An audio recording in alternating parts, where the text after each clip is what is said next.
ನಾಟ್ಯಾಂಜಲಿ ನೃತ್ಯ ಕಲಾ ಕೇಂದ್ರ ಶಿರಸಿ ಇದರ ಗುಣವಂತೆ ಶಾಖೆಯ ವತಿಯಿಂದ ನೃತ್ಯ ವರ್ಷ ಎಂಬ ಶಾಸ್ತ್ರೀಯ ನೃತ್ಯ ಹಾಗೂ ಗುರುವಂದನಾ ಕಾರ್ಯಕ್ರಮವು ಗುಣವಂತೆಯ ಕೆರೆಮನೆ ಶಿವರಾಮ್ ಹೆಗಡೆ ರಂಗಮಂದಿರದಲ್ಲಿ ಯಶಸ್ವಿಯಾಗಿ ಜರುಗಿತು.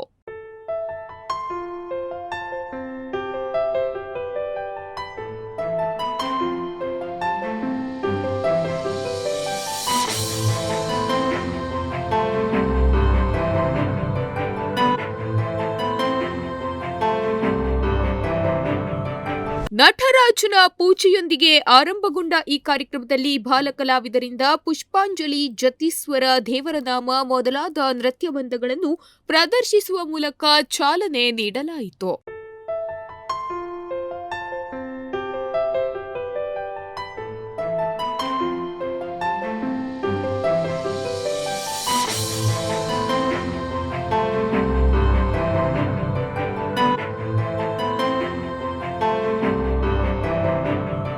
ನವಿಲ್ಗೋಡ್ನ ಶ್ರೀ ಸಿದ್ಧಿವಿನಾಯಕ ಯಕ್ಷಕಲಾ ಟ್ರಸ್ಟ್ ಅಧ್ಯಕ್ಷ ಉಮೇಶ್ ಭಟ್ ಬಾಡ ಕಾರ್ಯಕ್ರಮ ಉದ್ಘಾಟಿಸಿ ಮಾತನಾಡಿ, ಭರತನಾಟ್ಯ ನಮ್ಮ ಪುರಾತನ ಕಲಾ ಪ್ರಕಾರವಾಗಿದ್ದು ಮುಂದಿನ ತಲೆಮಾರಿಗೆ ನಾಟ್ಯಾಂಜಲಿ ಸಂಸ್ಥೆಯು ಪರಿಚಯಿಸುವ ಕಾರ್ಯ ಮಾಡುತ್ತಿದೆ ಎಂದು ಪ್ರಶಂಸೆ ವ್ಯಕ್ತಪಡಿಸಿದ್ರು. ಖ್ಯಾತ ತಬಲಾ ವಾದಕರಾದ ಗೋಪಾಲ್ ಕೃಷ್ಣ ಹೆಗಡೆ ಕಲಬಾಗ್ ಮಾತನಾಡಿ, ಭರತನಾಟ್ಯವು ಭಾರತದ ಒಂದು ಶಾಸ್ತ್ರೀಯ ನೃತ್ಯ ಪ್ರಕಾರವಾಗಿದೆ.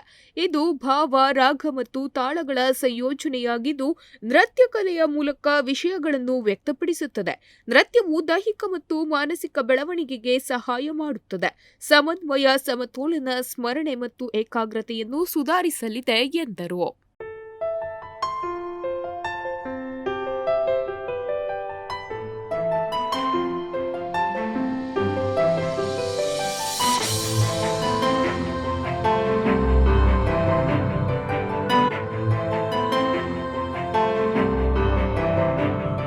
ನೃತ್ಯ ಶಿಕ್ಷಕಿ ಪೂಜಾ ಹೆಗಡೆ ಇವರಿಗೆ ಅವರ ವಿದ್ಯಾರ್ಥಿಗಳಿಂದ ಗುರುವಂದನೆಯನ್ನು ಸಲ್ಲಿಸಲಾಯಿತು. ನಾಟ್ಯಾಂಜಲಿ ನೃತ್ಯ ಕಲಾ ಕೇಂದ್ರ ಶಿರಸಿ ಅಧ್ಯಕ್ಷ ಪ್ರದೀಪ್ ಭಟ್ ಕಾರ್ಯಕ್ರಮದ ಅಧ್ಯಕ್ಷತೆ ವಹಿಸಿದ್ದರು. ಜಿವಿ ಪ್ರಸನ್ನ ಕಾರ್ಯಕ್ರಮ ನಿರ್ವಹಿಸಿದರು. ಡಾ ಸಹನಾ ಭಟ್ ಇವರು ಕರ್ಣ ಏಕವ್ಯಕ್ತಿ ನೃತ್ಯ ರೂಪಕವನ್ನು ಪ್ರಸ್ತುತಪಡಿಸಿದರು. ದುರ್ಗಾಸ್ತುತಿ ಮತ್ತು ಪುಣ್ಯಕೋಟಿ ನೃತ್ಯ ರೂಪಕಗಳು ಕಣ್ಮನ ಸೆಳೆದವು. Nudisiri news desk Honnavar.